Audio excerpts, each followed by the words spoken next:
Dominionism is the third way. It appears impossible to be critical of capitalism without being accused of being a communist. However, being critical about communism means you a libertarian, or worse, according to some. The point is humans have been brainwashed into thinking only one market can exist, with two extremes. If one is not a devotee of one extreme, then one is considered cultic worshipper of the other. However, as Christians we need to believe there is a third option, an alternative to the right/left combo. The Bible gives Christians dominion over the earth. Most writers interpret this to mean we can dominate the earth, which while accurate is easily misconstrued. Our authority is not exercised in our name for our benefit but for the purpose of God. The Bible is analytical.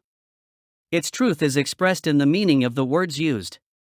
Context matters. Dominion does not mean we can break the laws of nature. God has physical dominion, we have only spiritual dominion. We control the narrative. The authority of a Christian is not derived from the people, nor does it pertain to individuals, nor do we get our authority from the state. This poses an operational problem. How is dominion exercised in a collective way, as the Christian Church, without the state? How do we ensure individuals do not exercise an authority that does not belong to them? Dominion is not totalitarianism nor less an expression of divinity. A better way to understand it would be responsibility. It is Christians who are responsible for the state of the world. This is better illustrated in Genesis 2 verse 5 when it was remarked that God did not let the ground to be fruitful until man was put in the garden to till it. The key takeaway from this is that man does not have unfettered control over the planet. Dominion does not mean we are the absolute owners of it.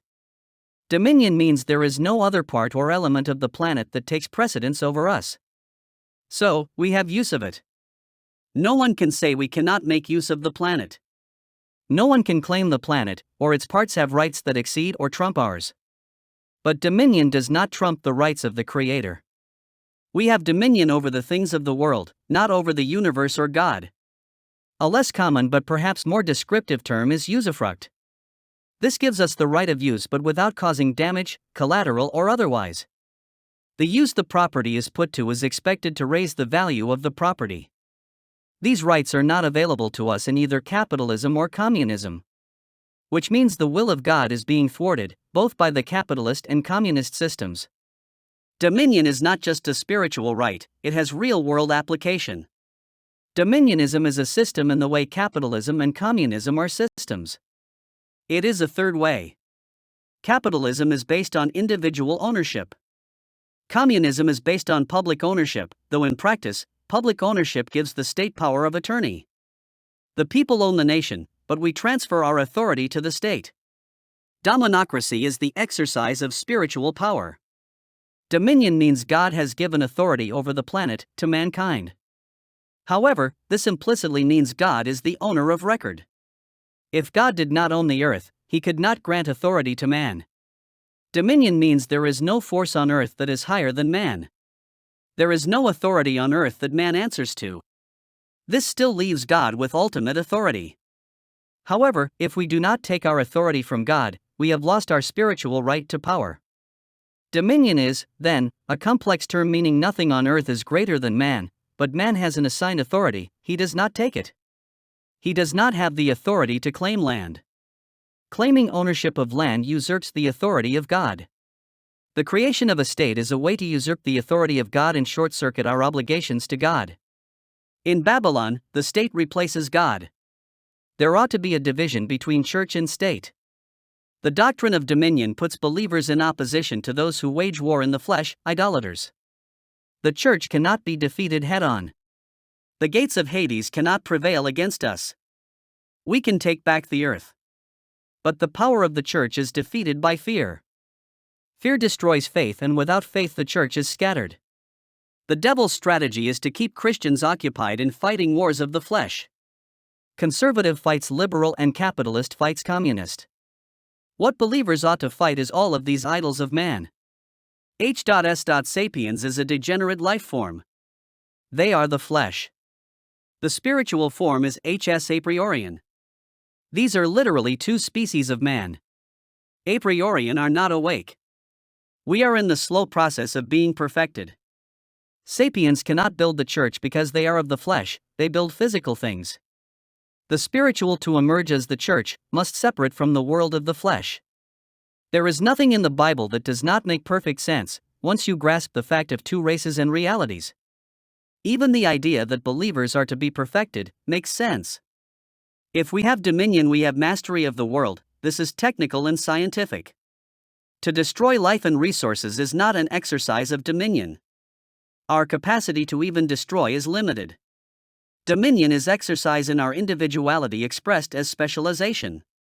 We specialize in the way we transform the planet. This world is not designed to make life easy. The universe was designed for life, but the planet represents the conditions that existed after the fall. Little on Earth can be used in the form we find it. We need to build homes and grow food. If we rely on what we find, our life will be primitive and uncomfortable. This brings us to a conclusion that ought to be obvious, but perhaps it is not. If we are condemned to live by the sweat of our brow, then we are confronted by two possible responses. We can rely on our own devices and do everything ourselves, or cooperate. Many peoples have maintained a lifestyle based on individual competence, but this lifestyle is labeled subsistence, for a reason. When North America opened up, this was the condition of many homesteaders for some time. Each person built a cabin, dug a well, and grew their own food. The towns took over some of these tasks. Stores sold food, so the settler was no restricted to just what he could grow. He also could specialize in what he did grow and so become more efficient in this way. But other men became farriers and wheelwrights and tradesmen of all sorts. So the settler needing specialized work done could get someone with the best tools and skills to do the work in much less time than the settler could do it himself. Of course, this led to a separation of rich and poor. The poor person could not afford the experts the rich could, nor afford to charge the fees for his or her work that those who had successful occupations could. But even in its failure, the replacement of the subsistence system proved a point. The individual cannot do everything himself. To reach his or her full potential, the person needs to specialize, preferably in an occupation that has high value for others. The thing we see about specialists and markets that are highly diversified is that they are less exposed to the vagaries of weather and epidemiological events. The highly specialized have a higher level of dominion than those who remain closer to the subsistence way of life. Dominionism maximizes the level of specialization to heighten the degree to which man is in control of his environment. We cannot do this alone, we have to do it in concert with others. But to be effective in this, we need to have faith. To even specialize means we have faith that others will supply us with what we need and utilize our expertise, so they no longer have to do what we are able to do better. The more faith we have, the more specialized we can become. However, it ought to be noted that specialization and dominion is not tied to the individual. Specialization requires relationships, and faith-based relationships for the church. Dominion is exercised by and for the church. To exercise dominion to the fullest, we must have specialization. All progress is the result of specialization. With specialization, we are perfected. We produce the most value and we help exercise the greatest authority over the planet.